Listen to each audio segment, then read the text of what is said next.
तो कहानी शुरू होती है एक छोटे से शहर से और ये वक्त 1860 का था। हम जंगल के बीच एक घर को देखते हैं। इस घर में फ्लोरेंस नाम की औरत अपने 3 बच्चों के साथ रहा करती थी। एक दिन मौसम बहुत खराब था, जैसे कि वक्त 1860 का है। उस वक्त लाइट भी नहीं हुआ करती थी, इसीलिए ये लोग मोमबत्ती का ही इस्तेमाल किया करते थे। आज भी फ्लोरेंस अपने कमरे में अपने तीनों बच्चों के साथ बैठी थी। अचानक से उसे नीचे जाना पड़ता है। तभी वो देखती है उसके पीछे कोई चीज थी जो सफेद कपड़ा ओढ़े खड़ी थी। परेशान वो तब होती है जब वो सफेद कपड़ा उसके बच्चों के कमरे में जा रहा था। वो डर जाती है। फ्लोरेंस जब उसका पीछा करती है तो उसे कोई भी नजर नहीं आता, लेकिन जब वो अपने बच्चों के कमरे में आती है तो वहाँ से उसका बेटा गायब था। ये अपनी बेटी से पूछती है। वो बताती है कि उसको ब्लैक मैन ले गया। उसे लग रहा था कि उसकी बेटी ऐसे ही उसे डरा रही है। जब ये अपने बेटे को ढूंढने नीचे जाती है, नीचे ये अपनी नौकरानी से अपने बेटे को ढूंढने का कहती है। तभी उसे अपने बच्चों के कमरे से दोबारा से आवाज आती है। जब ये कमरे में जाकर देखती है तो वहाँ पर इसे अपना कोई भी बच्चा नहीं मिलता। ये काफी डर गई थी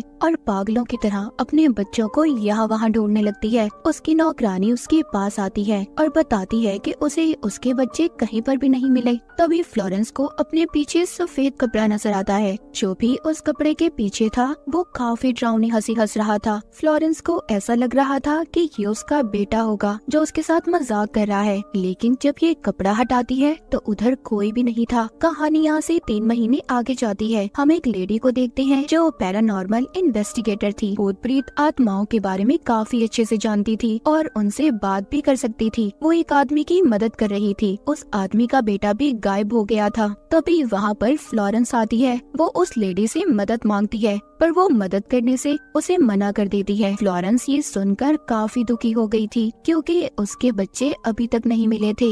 हम वहाँ पर एक और लेडी को देखते हैं जिसका नाम कैली था। वो भी एक पैरानॉर्मल इन्वेस्टिगेटर थी, पर उसके तरीके कुछ अलग थे। वो फ्लोरेंस से पूछती है कि वो क्यों आई है, तो वो बताती है कि 3 महीने पहले मेरे बच्चे गायब हो गए थे और अब मुझे लगता है कि मेरे घर में कोई साया किसी आदमी की आत्मा है और उसका नाम नर्सरी मैन बताती है। वो बताती है कि मेरे बच्चे उस साय को किसी नाम से बुलाते थे। जब उन्होंने मुझे बताया तो मैंने अपने बच्चों की बातों पर यकीन नहीं किया, मगर अब मुझे यकीन हो चुका है कि वो आत्मा मेरे बच्चों को अपने साथ लेकर गई है। न जाने मुझे क्यों ऐसा लगता है मेरे बच्चे अभी भी जिंदा हैं, क्योंकि एक अजीब डरावनी हंसी के साथ साथ मुझे मेरे बच्चों की हंसी भी सुनाई देती है और मुझे अपनी छोटी बेटी के रोने की आवाज भी। ये सुनकर कैली उसकी मदद करने के लिए तैयार हो गई थी। अगले दिन ये उसके घर जाती है। फ्लोरेंस ने अपने घर के सारे शीशे कपड़े से ढके हुए थे क्योंकि वो आत्मा उसे शीशे में नजर आती थी। कैली वहाँ से जब एक शीशे से कपड़ा हटाकर देखती है तो उसे कुछ भी नजर नहीं आता। यहाँ पर हमें पता चलता है कि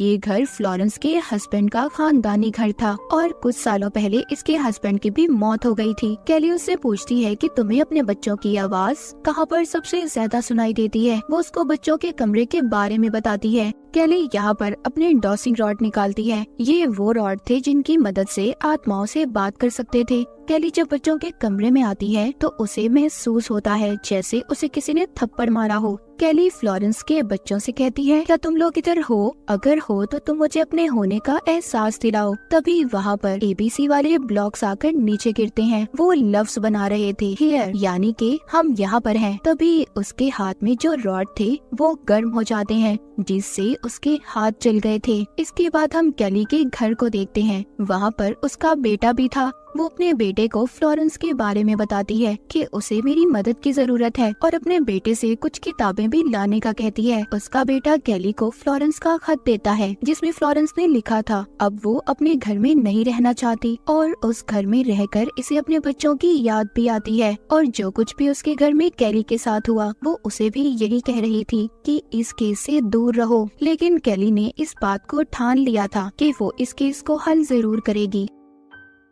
वो 1 हफ्ते बाद उसी घर में शिफ्ट हो जाती है और फिर वो घर के सभी शीशों पर से कपड़ा हटा देती है। अब वो शीशे के सामने खड़े होकर बगैर आंखें झपके देखने लगती है। यहीं पर कैली पहले तो बच्चों के कमरे के बाहर होली पाउडर डाल देती है जिससे कोई भी आत्मा अगर इस कमरे में होगी वो बाहर नहीं जा पाएगी। इसके साथ साथ वो 3-4 घंटियां भी लगा देती है। अब वो उस शीशे वाले तरीके को पूरा करने के लिए एक किताब पढ़ती है ताकि वो दूसरी दुनिया में झांक पाए। लेकिन तभी शीशे में उसे कोई कुर्सी पर बैठा दिखाई दे रहा था। यहीं पर वो फ्लोरेंस की बेटी को भी महसूस करती है, जो घूमकर दोबारा से अपने कमरे में आ गई थी। यहाँ पर नर्सरी मैन की आत्मा भी कैली को बार बार डराने की कोशिश कर रही थी, तो उसको नर्सरी मैन की आत्मा दोबारा डराती है। कैली उसे कहती है कि तुम मुझे नहीं डरा सकते और ना ही मेरा कुछ बिगाड़ सकते हो। जब ये सोने जाती है तो तभी आधी रात को उसको बच्चों के कमरे से किसी के रोने की आवाज आ रही थी। वहाँ पर जब ये जाकर देखती है तो उधर एक ड्राउनी गुड़िया पड़ी थी।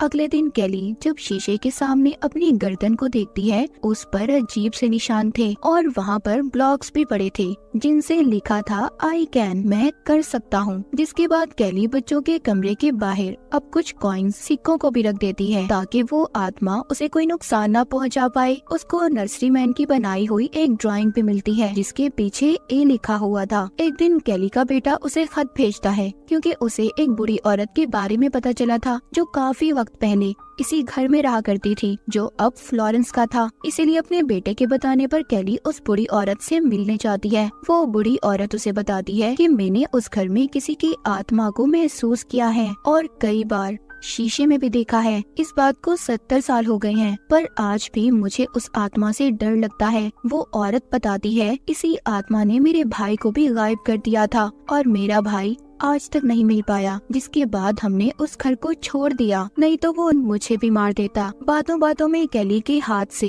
नर्सरी मैन की ड्राइंग गिर जाती है जिसे उस बुरी औरत ने पहचान लिया था, क्योंकि इस ड्राइंग को उस औरत के भाई ने ही बनाया था जो गायब हो गया था। वो बताती है कि मेरे भाई ने जब सबको इस बारे में बताना चाहा तो किसी ने भी उसका यकीन नहीं किया। कैली उस बुरी औरत से पूछती है क्या इस आत्मा को रोकने का कोई रास्ता नहीं है। बुरी औरत कहती है नहीं, 7 साल पहले भी मेरे पास एक आदमी आया था जो उसी घर में रहता था और उसके बच्चे भी गायब हो गए थे। वो भी मेरे पास मदद मांगने आया था। और यहाँ पर हमें पता चलता है बुरी औरत जिस आदमी के बारे में बात कर रही थी वो कोई और नहीं बल्कि फ्लोरेंस का हस्बैंड था। फ्लोरेंस के बच्चे तो 3 महीने पहले गायब हुए थे, तो उसका हस्बैंड 7 साल पहले अपने बच्चों के लिए इस औरत के पास क्यों आया था, ये हमें आगे जाकर पता चलेगा। जाते जाते कैली को बुरी औरत एक हैरान कर देने वाली बात बताती है कि उस आत्मा ने मुझे निशान दिया था, जिसके बाद वो हर उस इंसान को मार देती है जिसे निशान देती है, पर मैंने उस घर को छोड़ दिया, तभी मैं जिंदा हूँ। जब कैली उसे अपना निशान दिखाती है तो वो बुरी औरत कहती है तुम्हें जल्द ही उस घर को छोड़ना होगा,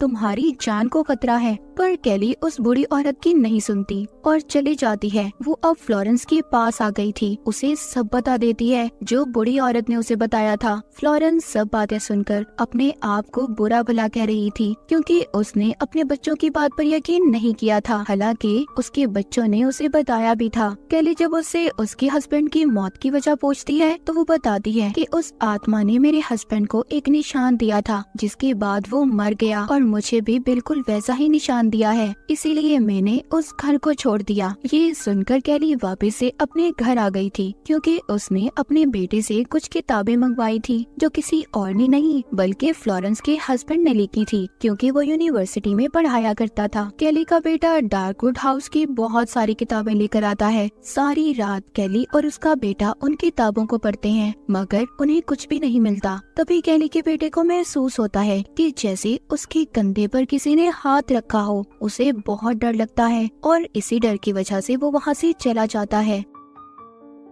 असल सच्चाई कैली को तब पता चलती है जब वो वहाँ पर फ्लोरेंस के हस्बैंड की लिखी हुई किताब पढ़ती है। फ्लोरेंस का हस्बैंड बचपन से ही उसी घर में रहा करता था। वो आत्मा उसको बचपन में भी डराया करती थी, मगर जब वो बड़ा हुआ और उसकी शादी हुई तो वो आत्मा यानी कि जिसको नर्सरी मैन भी कहते थे, उसने उसके बच्चों को गायब कर दिया। फ्लोरेंस के हस्बैंड ने फिर दूसरी शादी की जिससे उसके पास 2 बच्चे थे। इस बार फ्लोरेंस का हस्बैंड उस आत्मा का सामना करने के लिए तैयार था, मगर इस बार भी उसके बच्चे गायब हो गए। फिर उसने फ्लोरेंस से शादी की यानी कि फ्लोरेंस उसकी तीसरी बीवी थी। इस बार भी वो उस आत्मा का मुकाबला करने के लिए तैयार था, मगर इससे पहले वो खुद ही मर गया और फिर फ्लोरेंस के बच्चे गायब हो गए। कैली ये सब जानने के बाद बच्चों के कमरे में जाती है जहाँ पर वो नर्सरी मैन की आत्मा आकर उसे दोबारा से डरा रही थी। जब ये सब बातें जाकर कैली फ्लोरेंस को बताती है तो वो बहुत रोती है और काबू में भी नहीं रहती। इस वजह से कैली उसे हॉस्पिटल में दाखिल करवा देती है। फिर वापस से फ्लोरेंस के घर आती है। यहाँ पर उसका बेटा भी उससे मिलने आया था, जो आकर जब उस कमरे में जाता है तो वहाँ पहुंचकर उन कॉइन्स को देखता है जो कैली ने वहाँ पर रखे हुए थे। कैली का बेटा उन सिक्कों में से एक को हटा देता है। तभी कैली के बेटे को बच्चों के रोने की आवाज आती है। जब ये कैली को बुलाता है तो उधर कोई भी नहीं था। अचानक से दरवाजा बंद हो गया था। उधर दूसरी तरफ फ्लोरेंस ने कूदकर अपनी जान दे दी थी। कैली अब दोबारा से फ्लोरेंस के घर आती है और उस आत्मा को चैलेंज करती है कि तुम मुझे नहीं डरा सकते, और घर के सभी शीशों को तोड़ देती है। जिसके बाद वो उस आत्मा से कहती है, मेरे बेटे को छोड़ दो, अगर तुम्हें ले जाना है तो मुझे साथ ले जाओ। जब ये ढूंढती है तो इसे इसका बेटा मिल गया था। ये अब उसको लेकर अपने घर आ जाती है, जहाँ पर उसको एक किताब मिलती है जिसमें उसे पता चलता है कि पहले जमाने में लोग एक जादू करते थे। तो कैली यहाँ पर तरीका पढ़ती है, अगर उस इंसान की हड्डियों को निकाल कर होली कर कर यानी पाक कर कर उसे जमीन में दबा दिया जाए तो वो आत्मा आजाद हो जाएगी। ये जानने के बाद कैली अब दोबारा से फ्लोरेंस के घर में जाती है। कैली को ढूंढने पर वो निशान मिल गया था। उसको उस कमरे में से खोपड़ी मिलती है जिसको ये दफनाने के लिए अपने बेटे को दे देती है। मगर जैसे ही ये वहाँ से जाने लगती है, वहाँ पर कोई आत्मा आकर कैली को बेहोश कर देती है। फ्लोरेंस के घर में आग लग गई थी, मगर कैली का बेटा उस खोपड़ी को बाहर ले जाकर मिट्टी में दफना देता है। जिसके बाद कैली के पास हम एक आदमी को देखते हैं जो उसको हाथ देकर उठा रहा था। बाहर कैली का बेटा अपनी मॉम को देख रहा था जो उसे अपनी तरफ आने का कह रही थी। जब ये अपनी मॉम कैली का पीछा करता है तो इसे वहाँ पर कैली की लाश मिलती है। जी हाँ, कैली मर चुकी थी और उसका बेटा उसे उठाकर रोते रोते अपने साथ ले जाता है। यहाँ पर जिसने भी उस आत्मा का सामना करना चाहा वो अपनी जान से गया, मगर उसने मरते मरते उस आत्मा को हमेशा के लिए खत्म कर दिया था। लेकिन बदले में उसने अपनी जान गंवा दी। और जिस आदमी को हमने देखा था जिसने कैली को हाथ दिया था, उसके हस्बैंड की आत्मा थी जो कैली को अपने साथ लेने आई थी। और इसी के साथ ये कहानी यहीं पर खत्म हो जाती है।